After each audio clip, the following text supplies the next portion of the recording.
Have you wondered what the tax implications are for owning a multifamily property? Or what the best practices are for maintaining accurate documentation? Well, this is the show for you. In this episode, certified public accountants Mai Duong and Jennifer Semien will share accounting tips to help you be successful with your accounting practices. Enjoy the show. With over 24 years of experience successfully leading complex financial and accounting functions, Mai is a subject matter expert in financial review planning, strategy and succession planning, business process improvement, and so much more. Jennifer has helped CFOs and controllers tackle SEC reporting, GAAP, and financial closings. Jennifer has endorsements in internal controls, financial reporting, auditing, SEC filings, and the list goes on. Ladies, thank you for coming to the show. Thank you. Thanks for having us. I will do a quick presentation about myself. So I am a CPA licensed in the state of Texas. Right now I reside in Tampa, Florida. I have been a real estate investor for about 2 years now, and I'm a principal with SEG Capital. SEG stands for Sharing, Educating, and Growing Together for Financial Freedom. So my background is very simple. I have done 3 things before I start accounting. I started out as a teacher, French language teacher, back in my native country, Vietnam. I was also working in tourism to operation manager. And when I came to the United States in the mid-90s, I went back to school and became a CPA since the year 2000. Since then, I have add additional education to my background. And today I am real estate investor. So I just want to share with you a little bit based on Cedric's request there, a little bit about my background in multifamily investing. So I recently pivoted to real estate investing after 24 years career in corporate finance. I'm still doing consulting for financial, for as a controller role for company, typically publicly traded company, but my passion is in real estate investing. And the reason I am very passionate about this, because I can help a lot of people.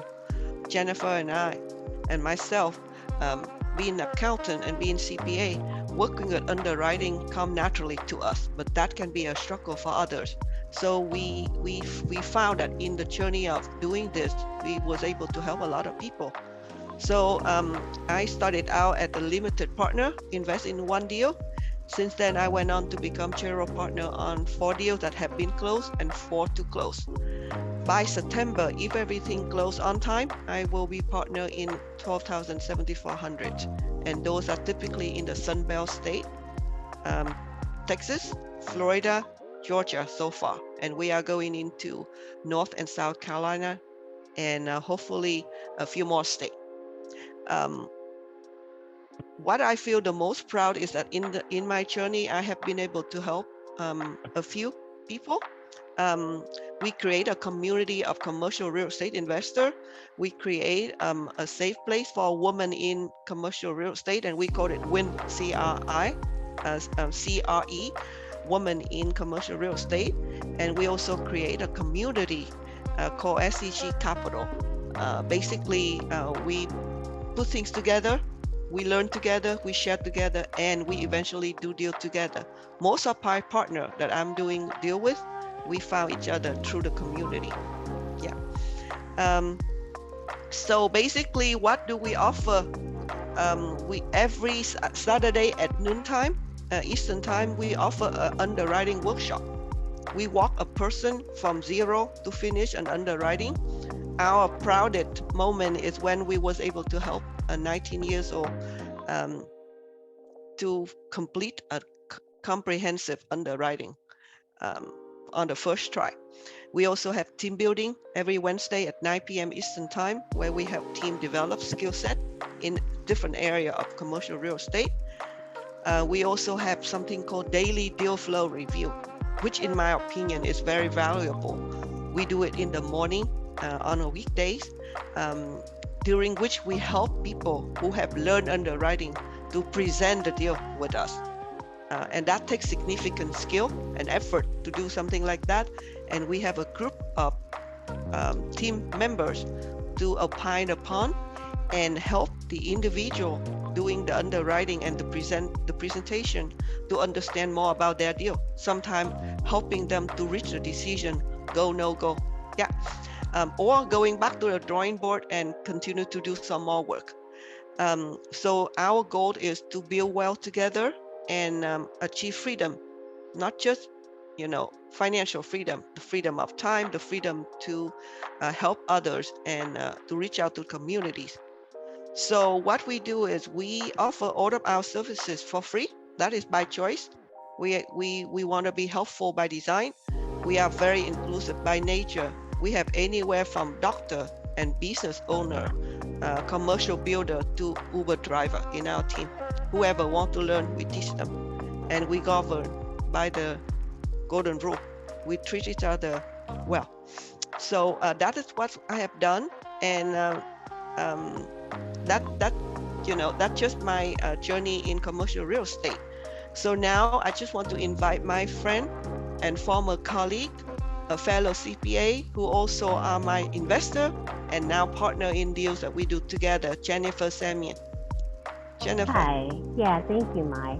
So my name is Jennifer Semien. I am in Houston, Texas. As Mai said, I am also a CPA. I've worked 20 plus years in the accounting and finance field, starting my career in audit and transitioning into corporate accounting and corporate finance after that.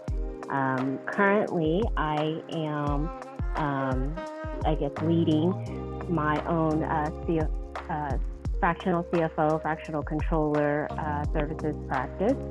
And basically what I do in that capacity is help small businesses with financial and accounting,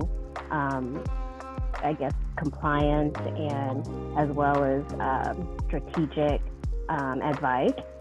And so that mostly entails bookkeeping, cash flow forecasting, helping prepare for audits, and then, sometimes helping to prepare tax returns. So I am not a tax expert by nature, but, I do try to help my clients as much as possible.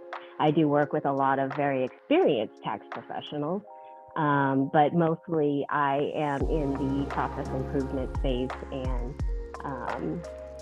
and just helping with financial reporting and analysis. And I am fairly new to multifamily investing. I started my journey this year. So I got involved with real estate back in 2012, but from a multifamily commercial standpoint, my journey started as an investor this year. I have worked with, from a client perspective, I have worked with commercial real estate companies in the past, dating back, 5-7 years, but from a personal standpoint, my investing journey began this year. So I'm very excited to be involved with in a few deals, both as a limited partner and general partner, and just hoping to build up my portfolio. And like she said, just working towards financial freedom. Thank you. Thank you, Jennifer. All right. Thank you both, Mai and Jennifer, for that information. So let me ask both of you, and I'll start off with Mai. Tell us, how did you get started, or why did you both choose the CPA field? Yeah, thank you. I came to United States in 1994, and my situation was a little bit different from others. I came here as a refugee. My father served in the Supreme Court of the Republic of Vietnam. So when the communists took over Vietnam, he was in prison. So we actually came here as refugee on an airplane. We came here 3 months before the diplomatic relationship between the U.S. and Vietnam was restored. So as a family restarting again under zero in a new country, I went for the safest career, and finance accounting is the safest one. And so I came into a career field that I have never experienced before. In Vietnam, as I shared with you guys, I was a French teacher in high school. Then I work in tourism because I speak French, English, Japanese. So coming here and doing accounting is new to me. And I love I love the discipline that come with the accounting degree. It's a very vital tool for society. Accounting, as you know, the T account has been there since 500 years, developed by an Italians, right? So without accounting auditing services, we cannot place reliance or trust on the financial, right? So for publicly traded company, that's a must, that you need to have financial integrity, and you have to have compliance, and your financial have to state what you actually have. And because of that, I feel very fascinated to join the field of CPA field. And upon graduation from college, I was invited to work for one of the big four firm, PricewaterhouseCoopers. I traveled the world for 6 years, 3 years. First 3 years was in France, and I did a variety of audit of different companies. So I learned tremendously from that. But the real reason of joining the career field that I am today is for job safety. Yeah, very practical. Okay, awesome. Next, Jennifer. Yeah, so I actually kind of stumbled upon accounting. I was not sure what I wanted to do when I first got into college. I think I took a ton of different courses and quickly realized that none of them were for me. And then I took an accounting class, and we started learning about debits and credits, and it actually made sense. And so I think that's how most people either qualify or disqualify whether accounting is for them, is when they start talking about debits and credits. And so yeah, so it just kind of came naturally, and even today it still does. I wouldn't personally say that I love accounting. I actually love a lot of other things more than I love accounting, but I'm good at it. And I've been able to make a really good career out of it. But at the same time, as Mai said, it does reside in my personality to be very, I guess, kind of to the book, to the T, to the penny. So yeah, so it helps me, give me reliance on the data, because, the numbers don't lie. They're kind of everything. So as long as you have reliable data, then you can make a lot of great decisions. Yeah. Awesome. So ladies, what are the tax implications of owning and operating a multifamily property? Okay, I will invite Jennifer to start with that one first then. Yeah, so well, the tax implications all boil down to taxable income. And rental income is, of course, or rental income is the main source of income from a multifamily property. So that kind of makes up the revenue portion of your net income. That is subject to federal and state income tax as well.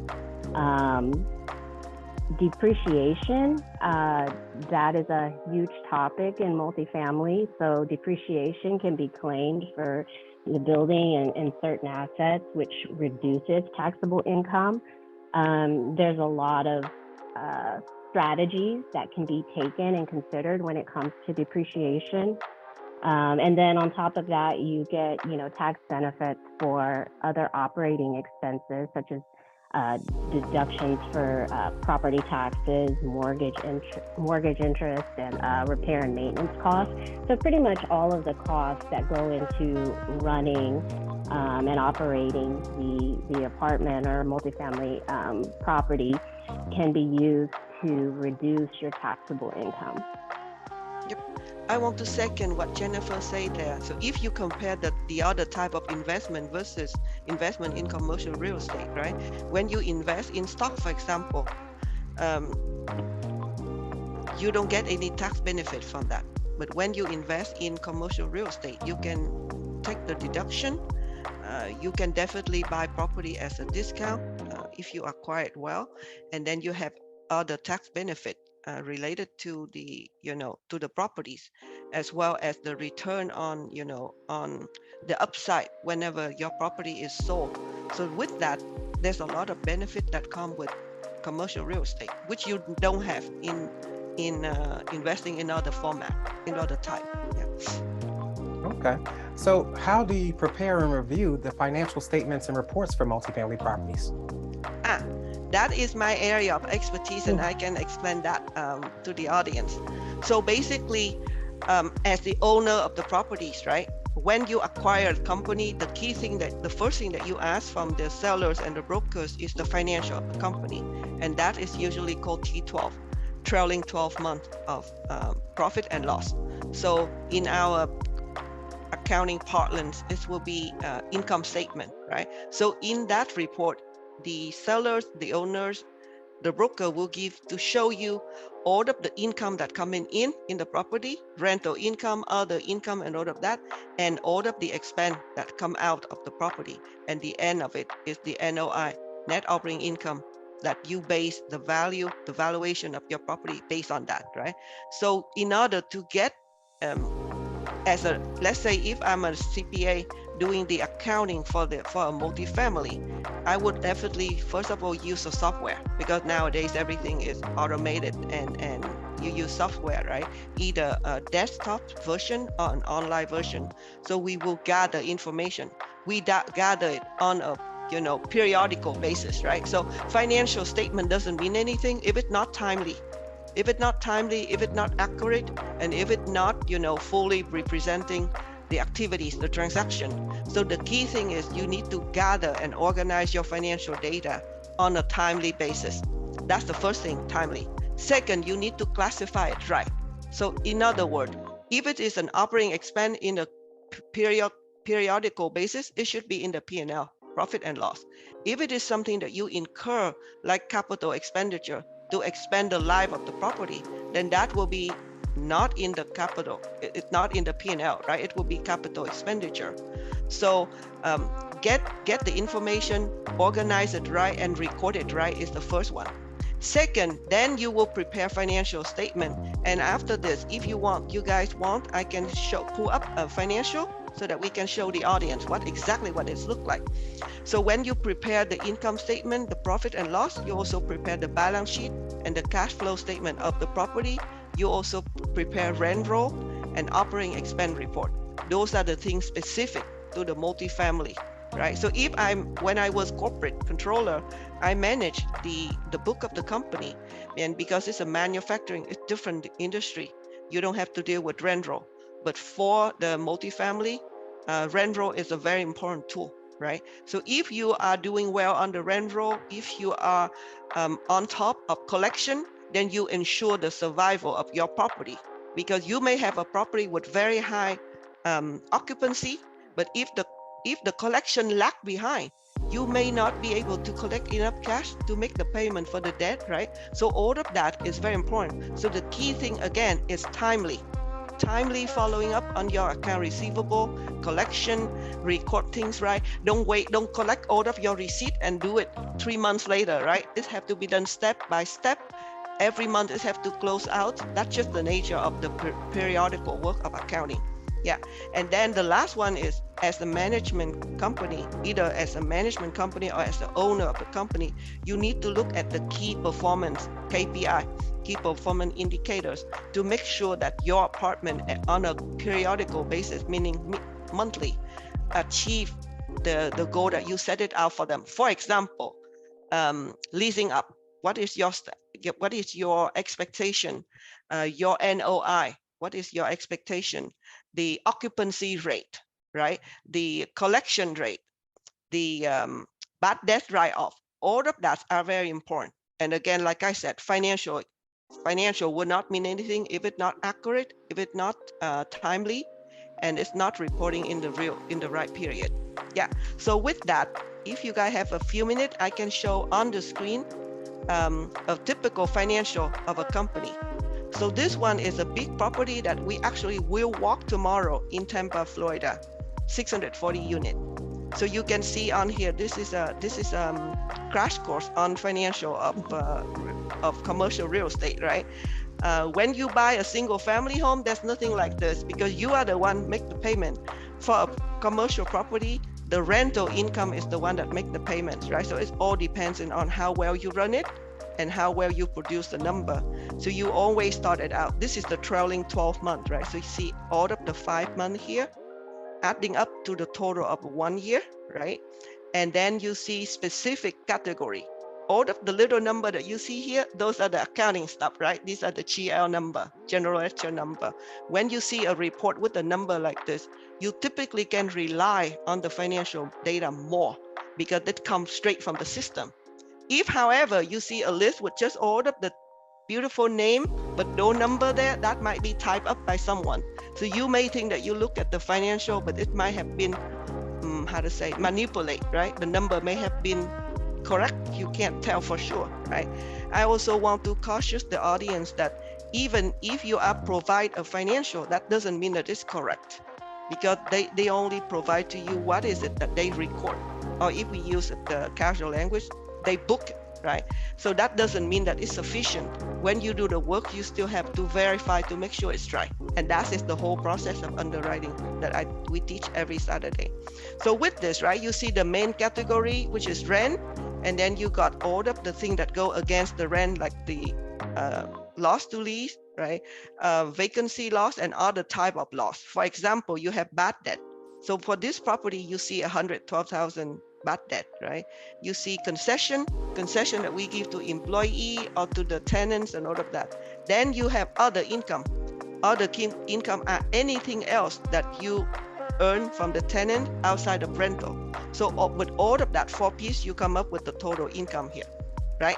So then after that, it's just a matter of going through all of the major category of expense, making sure that the expense makes sense.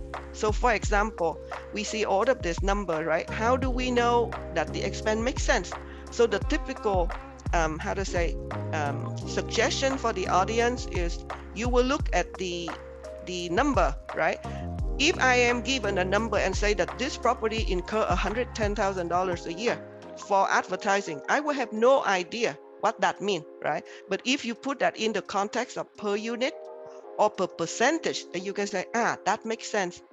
Or the insurance for this company, for this property, $487 a unit is no longer possible. It is now almost double in Florida, right? Or in Texas. So always make sure when you see a financial number, make sure to put that in the context of per unit or, in terms of a percentage so that you can make sense, make the data talk.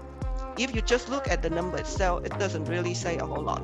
Yeah, so that is the thing about preparing, reviewing, and pursue your if you have number like this, right, and you set up your KPI, key performance indication, you will say, hey, at any given time we want to make sure that our advertising costs have to be at least 1% so that we make sure we attract tenant. So anything that is too high, we need to manage it, bring it down. Anything too low, we need to bring it up so that we can sufficiently provide for. Yeah, so that is the essential about financial. Yep. All right, thank you for all that valuable information. I'm pretty sure there's some great nuggets that came out of that for people who may have never seen, T12 and whatnot. So what are some best practices for maintaining accurate and complete records and documentation of multifamily accounting? Yeah, okay, I can take care of that. So basically, in order to make sure that you maintain your record, the first thing is to collect it, right? After you collect it, you sort out, you put it in a folders. For us accountant, that is what we do every day, right? We have January, February, March, April, and then year after year, right? Then you categorize it so that you organize in such a manner that if you hit the button, go into the share drive, you see everything there. So that is for the regular record, right? Get it on time, organize it, store it. make sure that you also have copy version, right? So that if you have a computer crash or whatever reason, you can restore your data. Yeah. And then for confidential data, such as demographic of the tenants or things related to the tenant, we also have to take care of it, right? If you have agreements and things like that, you have to take care of it as well. So again, the key is to document all of your transaction promptly. Don't delay. You book your transaction on a daily basis or weekly basis, and then you prepare the financial on a monthly basis. And then as an accountant, the typical thing to do is to use your chart of account to make sure you categorize your expense correctly. Meaning the turnover need to go to turnover. The advertising should go to advertising and not vice versa. We have seen when we analyze deal, we have seen the whole year of water and sewage to be like $200. So sometimes we joke and we say, do the tenant take shower? How can it be that you pay only that much for the year, right? And then how come you have 3% of your rental income from general admin? We drill down and we saw, oh, this property record $1,500 a month for office supply. How much of ink and papers you have to order, right? To get that kind of expense. You can find fraud directly from the analysis of your expense. And the key thing to find out is the reasonableness of the category, what go into there, drill down, look at the trend, right? You saw earlier 12 months. If you look across like this, you will say the month that it spike up and the month that it go down. And so if you can find out a lot of pattern when you do that. For us, as a former auditor, that's what we do all day long. I can come in just by looking at the financial, I can find issue with the company. Yeah, and always compare it back to a benchmark. Like I said, if you don't have percentage, if you don't have comparison, you don't have benchmark, you cannot tell if you are doing good or bad. Yeah. So, and then the last but not least is you always need to make sure you reconcile bank statement. So you make sure that the money you pay out and the money that come in are reconciled. Otherwise, we will have mismatch and then we will not have valuable information. Yeah. All right. So how do you ensure compliance with federal, state, and local regulations and standards for multifamily accounting? That will be Jennifer expertise. Okay, I think I may have this one. Okay, so how do you ensure compliance with federal, state, and local regulations and standards for multifamily accounting? So I think the biggest compliance requirement, of course, is going to be filing your federal and state taxes. So, of course, you would need to gather all of your data. Hopefully you're using an accounting system or some kind of property management system that includes a financial module to capture all of this data that Mai mentioned and be able to run reports from it. So then you would provide that information, of course, to your CPA so that they could assist you in all of these compliance filings with the IRS, as well as the state that you operate in, and possibly even the state that your company is registered in. Then, sometimes if you have bank debt, there could, or even investors, there could be reporting requirements for that. A lot of times bank debt have financial covenants that need to be met. So you would need to use the financial data to calculate those covenants and submit that data to the banks or lenders to ensure that you are meeting those minimum thresholds and that your loan can stay intact and not be called. So I would say, that's really about it. But that going back to the internal controls that Mai mentioned, it's very important that this data that you're collecting is accurate. And the only way to really ensure that is to make sure that you're capturing everything and to make sure that your financial records are reconciled, your bank accounts your checking account. So pretty much, every dollar that goes out needs to be assigned to a transaction, and that's how your bookkeepers and maybe even your auditors, if you're subject to audits, are going to ensure that you have a complete set of books. And to second what Jennifer said, there are obvious benefit for you to make sure your financial, you are on top of the financial. The first thing is, if you pay property tax and you pay early on time, you can get a 4% discount. That happened to a lot of states. I don't know if it's the case for all of the states in the United States, but that's the one benefit. In order to do that, you have to make sure that you take care of the cash flow, and then you make sure you have the book so that you can take care of that. There is also benefit of not in violation of debt covenant, because when you have debt covenant violation, that costs money, that costs issue. You have to pay money for auditors. There's a lot of issue. So the best benefit for, the best reason for doing things on time is to save money and to have your financial information available. Yeah. That was awesome information. On our next episode, Maya and Jennifer will share information on what risks are involved in multifamily accounting, how to handle depreciation and amortization, and so much more. See you on the next show.